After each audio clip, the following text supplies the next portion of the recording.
Previously on Power Reviews. You were sent by Hexagon to infiltrate Alphabet Soup, which crossed over into our world through an unstable interdimensional rift. And none of it had anything to do with a malfunctioning portal alignment device scattering us across dimensions. Here at Jungle Karma Pizza. I've been undercover a long time. They're saying that a battle is coming. You can call me Master Gel. It's only for us to be brought back home by syncing up 4 little invisible flying cameras. Squee for me or squee for you? It's the more Potsners. I'll go after them. Teleportation and invisibility. Comes with the suit. I'm getting you guys out of here. Okay. My friends, completely off limits. Now what on earth? The selective quantum utility electronic eye line showed it out. Yeah, no, I'm fine. Mitch and Mary, too. Guy, I'll make sure to check in when I get back. Do you mind if we catch a quick bite on the way? I'm absolutely starving. 1 small pizza with bananas, please. Then congratulations. This is your second date. And now, Database Rangers Power Review. Greetings, Ranger fans, and welcome to Phase 2.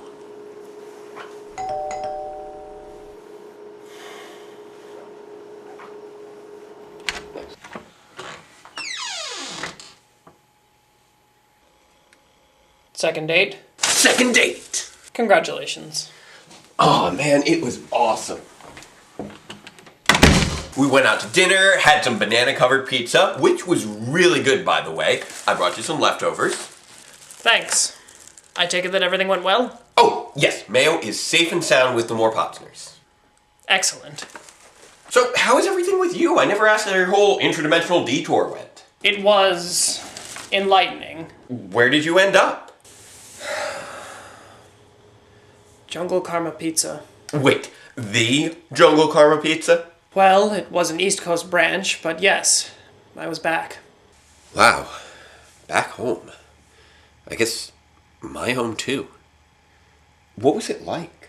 I didn't exactly have much time to catch up, but something is happening over there. A battle is brewing. The legendary battle? Well, I don't know if I would quite call it that.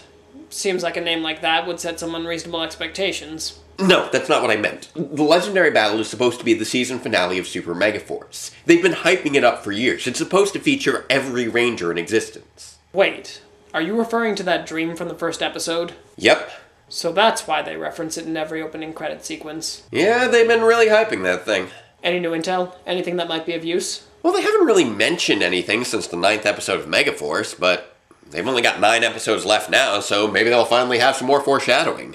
If you like, we can check right now. Is it really on this late? That seems ill-suited to their demographic. Oh, no, I just set your DVR to record them all when I was here last time. What? So, let's take a look at episode 12 of Power Rangers Super Megaforce. United as One. On the Armada flagship, it looks like Prince Vicar has come down with a bad case of the sniffles. You've gotten a virus from Earth, a germ. I don't care what it's called. She didn't actually say what it was. She just... Wait, do they not know what a germ is? I've determined that if you're injected with happiness from humans, you'll get better right away. I'm gonna go with no. I don't even know where to start on how much is medically wrong with that. Anyway, Levira has managed to locate a new commander, Desalar, whose staff has the ability to absorb happiness from humans and make sure that they can never feel happy again. Seems like an awful waste of a renewable resource. Meanwhile, down on Earth, the Rangers are passing by a local church and spot a lovely wedding just wrapping up. But before they can explain to Orion the nature of this strange human custom, Desalar arrives to drain the bride of her happiness. Never a dry eye. The Megaforce Rangers quickly clear the crowd and prepare to battle the monster, clearly not caring about whether their identities remain secret, and immediately morph to standard Megaforce mode, with the exception of the Silver Ranger, who bypasses this unnecessary intermediate form to morph straight into Super Mega mode. And there hasn't been any explanation of how these powers work, has there? Nope. And there probably won't be, will there? Probably not. The Rangers battle the monster on the church steps for a bit, before finally joining Orion in upgrading to Super Mega, inspiring the monster to upgrade as well. He's going giant already? I can't believe it. It does seem a bit early in the episode for that. Still, the Rangers summon the Sky Ship and Blue Rex to battle the monster, but once they activate the legendary Mystic Megazord's Mystic Dragon Spell Seal, Desolar reactivates his size-shifting belt to evade their attack. I can be big, small, or anywhere in between. The now mini-monster flies aboard Orion's Megazord and returns to normal to knock out the Silver Ranger and take control of the Blue Rex. It's not for long, though, as the other Rangers deliver a Super Mega Starburst to wake him right back up and kick the shrinkerific monster back out of the driver's seat. He warns his friends. Watch out! He can shrink, too! So when the pint-sized prankster tries to pull the same trick on the rest of the team, they're waiting and ready. Surprise! What? How did you know I was here? Clearly, someone has not been paying attention here. The monster escapes from the Megazord cockpit before fleeing back inside the Megazord through an alternate entrance, facing off against the Rangers in some sort of... It occurs to me that I have no idea what purpose that room serves. Well, clearly it's... where they store their steam, and wrenches, and... Do Megazords have boiler rooms? No idea. It never came up in my training. Anywho, they corner the monster, but he shrinks back down again and flies down Jake's collar for what I can only assume are the purposes of wacky physical comedy shenanigans, until Emma nabs a can of coolant to flush him back out again. Cutting his losses, Desolar flees, blasting a hole through the front of the legendary Megazord as he escapes into the city. No! How are we going to fix this? He did some serious damage. Really? More damage than giant monsters inflict on a weekly basis? Honestly, they probably did more damage themselves while shooting at their own cockpit screen. Regardless, Noah takes the lead on repairs, calling on Tensu for blueprints and assigning Jake and Gia to patch the hole while he and Troy work to fix the busted hydraulic pipes. That we never actually saw damaged. What about the monster? He's still out there. I have an idea. You want to get married? What?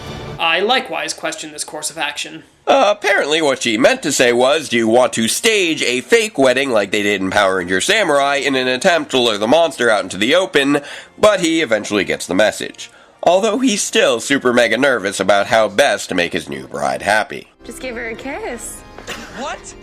This is making me very uncomfortable. They seem to be making a habit of that lately. Emma spots the monster through the door, so she decides to lure him in by making things even more awkward by having Orion pick her up and kiss her. Fortunately, before he has to deliver, Desolar steps into the church, and the two unnecessarily spin around to shoot the monster with a super mega blaster that I presume she was hiding in her bouquet, blasting apart his collectible Ant-Man belt buckle. Nice shot, Emma. Thanks. You can put me down now. So now the monster is stuck this size, but he still has the staff, so he blows them away and escapes to steal more happiness. Emma and Orion are hot in his trail, though, whipping off their costumes to reveal their normal outfits underneath, and swearing to return the happiness to all of Desolar's victims. I have an idea. Of course you do. Determined to find an easier target, Desolar proceeds to the park where... You must be joking. She's actually pulling this off. You're not joking. While Orion takes pictures with his morpher, Clearly a necessary feature. Emma gets the monster to trade off his staff for pom-poms. But when he starts to catch on, they quickly get into a tug-of-war that ultimately sends him flying into the street, and into the care of a very familiar pair of paramedics. Where on earth did they get an ambulance? You might as well ask where they got their uniforms. Also a valid question. Or how they managed to change clothes so fast. Also valid. Well... There's a simple explanation for that. I seriously doubt that. They place the monster on a gurney in an attempt to get the staff away from him. But he once again recognizes his two opponents, knocking them away from him and stealing their ambulance as a getaway car. Fortunately, the authorities are quick to spot the speeding vehicle. Hold on! I don't believe this. Man, Emma, this plan is pretty elaborate. To call this an understatement would itself be an understatement. What's the problem, officer? Okay, I'm going to assume the reason he keeps falling for this is because, like any normal person, he's working off the assumption that they can't just summon random cars and costumes out of thin air. You do realize... Yeah, I know, they're Power Rangers, but you know what I mean. Indeed. Regardless, their ploy fails yet again, and after whipping off their costumes to restore their default outfit somehow, they're drawn away by the sounds of children in the park. I have a bad feeling about this. Whoa. Cool. What is that? Someone appears to be having a serious focus problem today. Huh? Never mind. They spot the monster draining the children of happiness, somehow sending the one boy's kite flying away like a balloon. No more messing around. It's morphing time. So she admits that they were just messing around up until this point. Well, at least now they're finally getting down to business as the Pink Megaforce and Silver Super Megaforce Rangers attack Desolar, with Emma finally getting a hold of the monster's staff and smashing it to restore all the happiness that had been stolen. One wonders why they didn't just attempt that in the first place. Comedic value? Alright, I have no idea. Anywho, as Emma spots a young boy trying to get his kite up in the air, the other Rangers finally join them in the park, with the Megazord now fully repaired and ready to go. But I need you to take over and take down that monster. What? I have something to take care of. Oh no, you've gotta be kidding. While the other Rangers all morph to Super Mega Mode to go take on Desolar, Emma sneaks up behind the little boy and Wind drive. uses her powers to help him fly his kite. What is wrong with you? How does a kite supersede the fate of the world? This is just... I don't even... Where are your priorities? Let's just finish this thing. The other Rangers combat Desolar at the factory, eventually activating their legendary modes with the Power Rangers Dino Thunder, doing battle with their Thunder Max Sabers, Blasters, Terror Grips, Brachio Staff, Tricera Shield, Drago Sword, Tyranno Staff, and even... Dino Rampage! I thought that form was called Super Dino Mode. I'm going to assume they were referring to the attack and not the form, because that's the only way I'm going to get any sleep tonight. I knew you could handle him without me. You have forfeited the right to comment. With the team all together and back down to Super Mega, Orion goes Super Mega Gold to deliver his final strike alongside the group Super Mega Saber Blast to finally take down Desolar. But just as Vicar passes out from his Rangeritis, Levira maximizes the monster, forcing the Rangers to summon the legendary and Blue Rex Megazords. Rangers, because of your mastery of the Dino Thunder powers, you've unlocked the Q-Rex Megazord's ability to combine with your Megazord. Those two things sound completely unrelated. Hey, at least we got a new combo out of the deal. The two Megazords proceed to switch arms and... Legendary Q-Rex Megazord! Wait, that's it? So, the blue and green Zords just don't matter.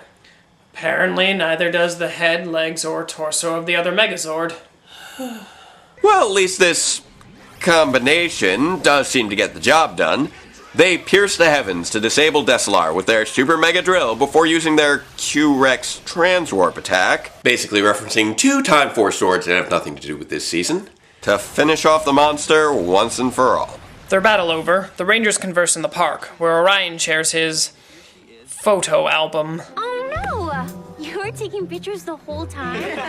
It's almost like neither of them were taking any of this seriously. Well, they're not quite done goofing around yet, as Emma has brought along a kite for Orion to try out himself, and once again totally abuses her powers to give someone else a false sense of accomplishment. Heartwarming. And that's the end of the episode. So, what did you think of it? Well, that was completely pointless. At least it was funny. Slightly amusing? Just a little? Alright, fine. The real source of entertainment in this episode wasn't just how insanely cartoonish it was. If this were Scooby-Doo or Coyote and Roadrunner, then that would all be well and good. But we've never seen these kind of wacky antics or quick costume changes outside of the Rangers getting caught in a freaky movie dimension. Which reminds me, outside of inaccurate Zord names, Time Force has been totally overlooked this season. What makes things worse is that all this nonsense ultimately amounts to nothing, and is, in fact, a distraction that ends up endangering countless helpless children before they finally put a stop to it and start behaving like Rangers. And that's just one example of the misplaced priorities here. Silly costumes prioritized over direct engagement, playing photographer in the middle of an operation, and flat out abandoning your comrades to literally go fly a kite? Completely unacceptable. Plus there's just some really bizarre incongruity here. Vicar's illness is supposedly caused by a virus, but somehow is something that can be cured by human happiness? And a giant Megazord that routinely takes heavy damage from giant monsters is somehow completely disabled by a person-shaped hole? And honestly, all that bringing Dino Thunder into the equation does is point out just how much Tommy's accelerated PhD pales in comparison to Super Megaforce's weekly plot holes. I mean, Overall, there does seem to be a lot of fun to be had here, but there are just so many parts of it that don't make any logical sense within the established universe and tone of the show that it just ends up being one more example of the baffling string of creative decisions we've seen out of these last few episodes. And what makes it worse is that this doesn't bring us any closer to understanding how this legendary battle is supposed to come about. Maybe we were expecting too much. I'm sorry about that. It's not your fault. It's just... What? I was home. And you'll make it back there again. Maybe, but who knows what I'll be going back to. Between this upcoming battle and the rift. Wait. The rift? Didn't you say that it causes temporal distortions? Yes. Oh no. You thinking what I'm thinking? They're getting worse. Causality itself is being compromised. And this episode is proof of that. Between this and all the random Sentai teams we've been seeing, it's all falling apart. Even if Dr. K's new Weepad... Weepad? The portal alignment device. Even if it can get us back home, there might not be a home to go back to. I sometimes forget that you're from there too. You're not the only one. I'm still trying to wrap my mind around it. I mean, who am I? Really? I know that I'm the Phantom Ranger, but beyond that, I'm not even human. I'm a synth-organic biomeganoid. I don't even know who made me, or why. And after everything that happened while I was caught in that other dimension, can I even really be trusted? Database, do you know what it is I like best about you? My sparkling personality? You're a terrible liar. Oh. Thank you? What I mean is, no matter who you are, or who you're pretending to be, you are incapable of being anyone but yourself. And in my line of work, there's something refreshing about that. Thanks, Guy. That really means a lot. Hey, you want to go bust out those leftovers? You've got it.